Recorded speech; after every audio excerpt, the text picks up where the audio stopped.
సిద్దిపేట జిల్లా కేంద్రంలోని సుందర సత్సంగం 33వ వార్షికోత్సవ వేడుకలు ఘనంగా నిర్వహించారు.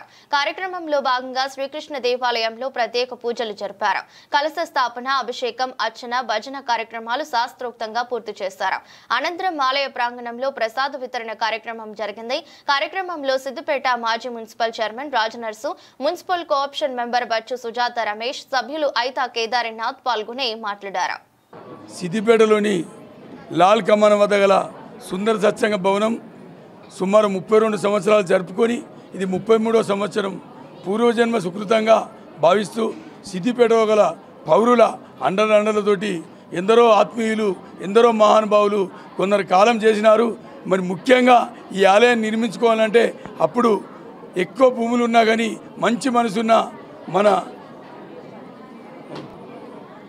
మనసున్న దొంతుల గురువయ్య గారు వాగ్దానం ఇచ్చి ఈ స్థలాన్ని ఇచ్చారు. భక్తుల అండదండలతోటి అప్పుడు రేఖా మల్లేశం గారు, ఉప్పల వెంకటేశం గారు, అత్తెలి లింగం గారు, ఇప్పుడున్న ఐత కేదారినాథ్ గారు, మరి ఎందరో మహానుభావులు ఈ కార్యక్రమాన్ని చేపట్టి సుందరంగా ఈ సుందర సత్సంగాన్ని నిర్మించుకున్నాం. దీనికి మాకు ఎప్పుడు కోరినా మా మిత్రులు, ఆత్మీయులు అన్న అనగానే నేను ఉన్నానే మా రాజనర్స్ అన్న మా మీద కూడా శీతకన్ను పెట్టకుండా, ఎందుకంటే ఆలయం దినదినం అభివృద్ధి కావాలి. ఆలయంలో కొన్ని వ్యవస్థలు ఉన్నాయి, కొన్ని కుంటుపడుతున్నాయి.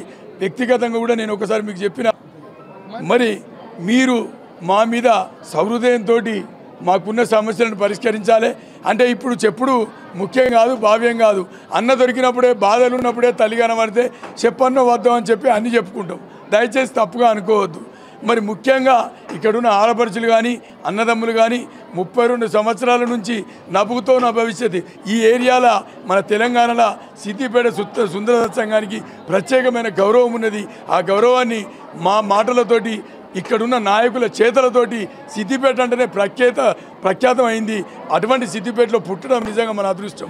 ఎన్నో జన్మల పుణ్యఫలితం మానవ జీవితం. ఈ మానవ జీవితంలో ఈరోజు చక్కని అవకాశం.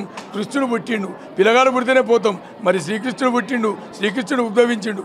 ఉదయం 6:30 నుంచి సాయంత్రం రాత్రి 11:30 వరకు డోలోత్సవ కార్యక్రమం అయిపోతుంది. అలాగే రేపు కూడా 1,00,000 పుష్పార్చన ఉదయం 10 గంటలకు, ఆ తర్వాత అన్నదాన కార్యక్రమం. 2 రోజుల అన్నదానం సుభిక్షంగా సుసిద్ధమైన సిద్దిపేటలో భక్తిపరుడైన భక్తుల మనోభావాలు చెందకుండా ఆ భక్తుల విరాళాలతోటి 2 రోజులు అన్నదాన ప్రసాదం చేస్తూ ఉన్నాం. మరి అదేవిధంగా రేపు సాయంత్రం సిద్దిపేట పట్టణంలో రథోత్సవం ఉంటుంది. ఆ రథంలో ముఖ్యంగా మన సూర్యాపేటకు చెందిన జ్యోతి కళాకారులు పాల్గొంటారు. దయచేసి కార్యక్రమాన్ని విజయవంతం చేయవలసిందిగా విజ్ఞప్తి. జై శ్రీకృష్ణ.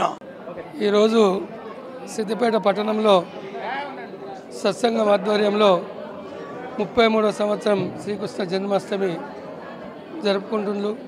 ముఖ్యంగా ఆనాడు సుందర చైతన్య స్వామి వారు ఈ శ్రీకృష్ణుని మందిరానికి ప్రతిష్ఠించి ఈ సిద్దిపేటకు మనకు మంచి జరగాలని ఆనాడు చేసినటువంటి సంకల్పం. మనమంతా కూడా ఈనాడు శ్రీకృష్ణాష్టమి జన్మదిన జరుపుకుంటా ఉన్నాం. వారికి అందరికీ శ్రీకృష్ణాష్టమి శుభాకాంక్షలు తెలియజేసుకుంటూ, శ్రీకృష్ణుడు భగవంత్ స్వరూపుడు. ఏదైతే ఆ శ్రీకృష్ణుడు ఏదైతే మనకు సంబోధించిండో వాటిని అన్నిటి కూడా మనం అవలంబన చేసుకొని ఏదైతే భగవద్గీత ఏదైతే మనం ఉన్నదో దాన్ని మనం రోజు మనం చూసినట్టయితే, తప్పకుండా దాన్ని అనుసరించినట్టయితే ఈ ప్రజలకు, మన ప్రాంతానికి ఏం చేయాలో అనేది అందరికి తెలుస్తుంది. కాబట్టి వారు ఏదైతే సంబోధించిందో మనం అన్నీ కూడా దాన్ని నేర్చుకొని దాని అడుగుజాడల్లో నడవాలని శ్రీకృష్ణ జన్మాష్టమి శుభాకాంక్షలు మరోసారి తెలియజేస్తా ఉన్నాం.